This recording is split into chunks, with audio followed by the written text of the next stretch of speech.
आप देख रहे हैं नेक्स्ट 9 न्यूज और मैं हूं आपके साथ दिनेश कुमार। जिस तरीके से महाराष्ट्र में लगातार सियासी उठापटक जारी है, उसी दौर में आज नंबर आया है शरद पवार के पोते रोहित पवार का। जी हां, रोहित पवार के खिलाफ बैंक घोटाले के मामले में ईडी ने नोटिस जारी करके उनको पूछताछ के लिए बुलाया है।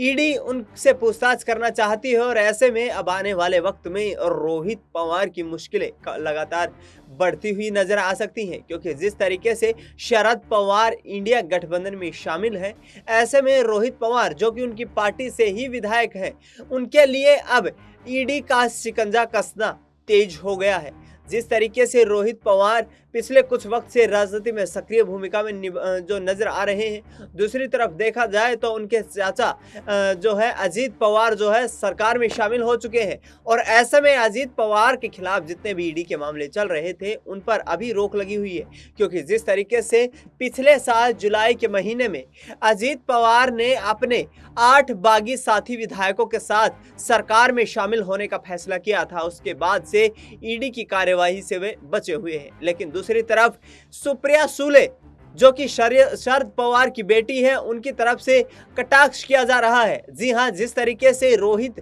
पवार के खिलाफ ईडी ने नोटिस जारी किया है और पूछताछ के लिए उनको बुलाया गया है, उसमें सुप्रिया सुले कड़ा कटाक्ष करती हुई नजर आ रही हैं और वे बदले की राजनीति बताती हुई नजर आ रही हैं। सुप्रिया सुले ने सीधा आरोप लगाते हुए कहा है कि महाराष्ट्र में जो भी सरकार में शामिल हो रहा है या फिर बीजेपी संगठन में जो भी शामिल हो जाता है, उस पर किसी प्रकार की कोई कार्यवाही नहीं की जाती। लेकिन दूसरी तरफ बीजेपी के खिलाफ आवाज उठाने पर ईडी और सीबीआई के शिकंजे का सामना करना पड़ता है। जी हां, सुप्रिया सुले जिनको कार्यकारी अध्यक्ष बनाने की घोषणा की थी शरद पवार ने, जो बात कहीं ना कहीं अजीत पवार को नागवार गुजरी थी, जिसके बाद उन्होंने पार्टी से बगावत करते हुए सरकार में शामिल होने का फैसला कर लिया था। इसके बाद चुनाव आयोग तक एनसीपी का